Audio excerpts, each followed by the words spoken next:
utak. Ang kakulangan sa pagtulog ay maaaring makasama sa pag-andar ng utak, kabilang ang kahirapan sa pag-iisip, pagkaantok, at pagbaba ng katalinuhan.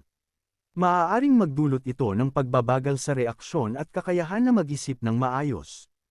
Panganib sa kalusugan ng puso, ang mga taong hindi nakakakuha ng sapat na pagtulog ay may mas mataas na panganib ng pagkakaroon ng mga kondisyon sa puso tulad ng hypertension, stroke, at iba pang mga karamdaman sa puso.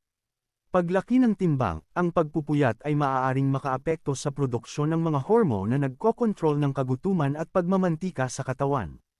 Ito ay maaaring magdulot ng pagtaas ng pagkain at pagbaba ng aktibidad, na maaaring magresulta sa paglaki ng timbang.